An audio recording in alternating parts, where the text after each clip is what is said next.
c'est un avis qui se défend n'est-ce pas mais xam nga nguur goo xam ne mu ngi soog a ñëw naam fekk na fi ay jafe-jafe saytu na gis na ne am na ay jafe-jafe tey jii xam nga la Covid lu ñu xaaruloon la mu ñëw tegu suñu kaw ñu war a am réaction ñu ne léegi nañu yaatal waxtaan ak ñëpp mais ñii ñoo laajoon nguur gi luñ fay fekk ñoo xam mais ñoom ñoo laajoon sénégalais yi ne jox leen ma redresser ma développer réew mi bu ñëwee en espace de quelques mois ñu ne situation bi léegi kaay la ñu waxtaan c'est une façon aussi je donne ma lecture hein c'est une façon aussi de donner du grain à moudre à l'opposition naan wax nañ leen di gars yi ay dañoo tële. mais un dialogue doit être permanent. non le dialogue politique va exister. Oui. C'est autour du ministre de l'Intérieur qu'on fait le dialogue politique.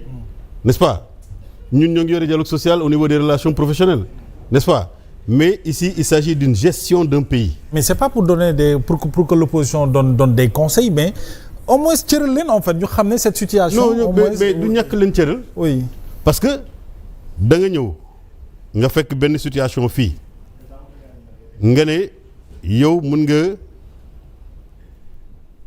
faire face à cette situation-là pour redresser le pays il s'agit pas d'un problème qui est venu extérieur problème extérieur qui est venu s'ajouter c'est la situation du pays qui est comme ceci et yow yaa ne da ngay yore réew mi da nga ko war a donc le fait de ne pas associer l'opposition si on doit je vais associer entre guillemets ce n'est pas un manque de considération de la part de l'opposition c'est une responsabilité des nouvelles autorités seen responsabilité mooy dañoo ñëw fekk situation bi tëddee nii ñoom ñoo war a indi solution au moins jéem bu ñu jéemee ba rencontrer des difficultés ñu ne léegi dañuy yaatal sinon s'ils discutent avec l'opposition c'est pour que l'opposition leur dise quoi. mais quelqu'un comme Mansour Faye nee na.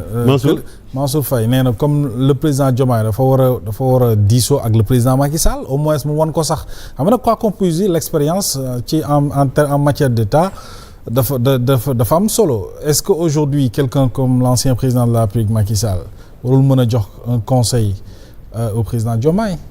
oui bon peut-être que Mansour Faye il ne connaît que Macky Sall dafa yaakaar ne c'est la solution à tous les problèmes donc moom xëy na même chez lui quand il a des problèmes il fait appel à Macky Sall mais la situation bu ñu nekk nii non la situation bu ñuy wax ni nit du bàyyi ba lajj ba pare di dem wuti ji ku ko ñëw wàllu si man nit du bàyyi ba lajj ba pare di dem wuti ji ku ko non je sais si ni nga expliqué le pays est debout le pays fonctionne il y a pas de péril en la demeure mais situation bu ñu nekk nii kan moo ñu ko yóbbee nee ngeen na ancien régime bi da ngeen wax ne moom Macky Sall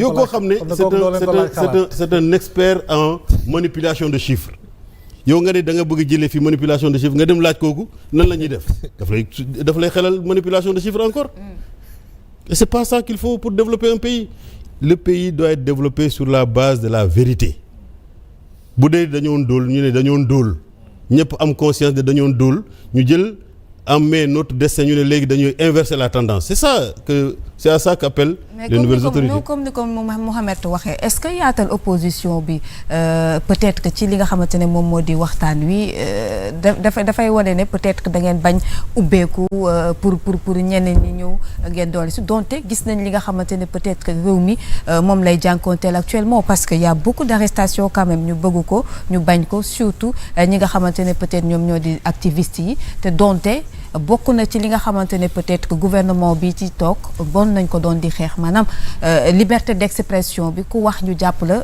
ci kaso bi. non c'est pas une question de liberté d'expression yow yaa ngi def say activité journalistique kenn menacé wu la xam nga kaso kenn du ko yéene nit wala jafe-jafe ak yoon kenn du ko yéene nit n'est-ce pas. ça noonu sax mënoo ko yéene mais xam nga dans le secteur de la presse. yow Mohamed da nga jàng journalisme nga am sa lijaasa ñoo di def une activité journalistique invité ma man mi nga xam ne je suis un acteur politique ñuy waxtaan donc on considère que dans le débat public koo xam ne da nga am métier journaliste moom moo fi nekk wala nga nekk métier animateur nga war fi nekk wala nga nekk un acteur dans l'espace public moo xam acteur politique la moo xam acteur kii la et cetera mais ku mu mënta nekk ku mu mënta doon rek man mii bu ma ñëwee fii je ne peux pas me permettre de dire tout ou d'attaquer les gens gratuitement alors que j'ai pas de réponse, j'ai pas de truc. Parce que aussi, après tout, c'est entre deux citoyens. Quand tu te sens offensé wala diffamé, ku nekk ci ñun dafa am kër boo jógee am sa njaboot. Man bu ma defee lu ne gañ wax leen ko mais loo xam ne defuma ko ku ko wax naa ko digal ak yow. C'est aussi simple que ça. Ce n'est pas encore contre la liberté d'expression. La liberté d'expression moom mayu la yow même si tu es journaliste nga wax nga wax ci man loo xam ne amul.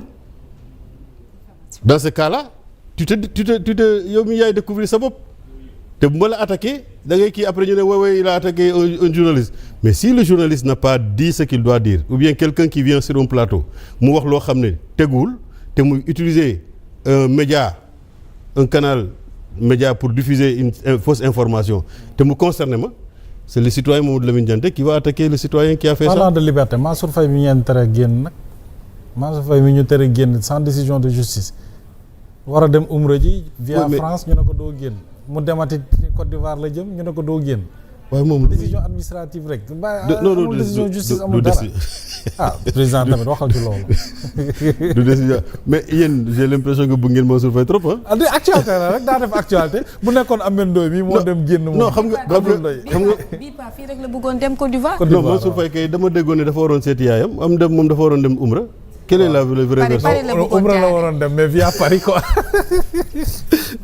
alors président yéen da ngeen day ruube nag. non ruube xam nga Mansour je l'aime bien. mais souvent il se singularise dans des situations assez particulières. xam nga man duma homme de droit jànguma droit duma juriste. mais comme on le dit. Nul n'est censé ignorer la loi. dañuy gëstu dañuy jàng.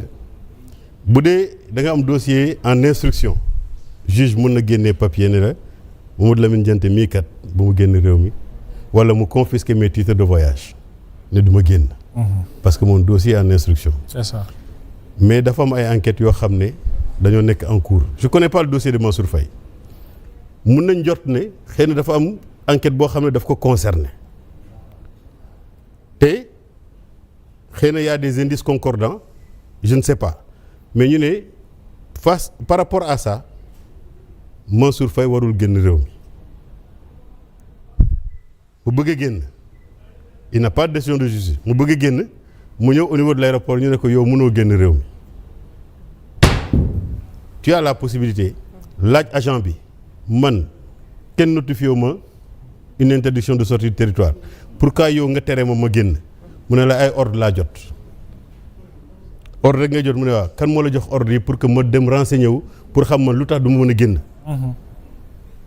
nga def loolu moo gën nga génn di def ay déclaration ne dañ ma tere génn tu fais la victime aujourd'hui tu te victimises. loolu doyul le lendemain aussi ngeen damay génn.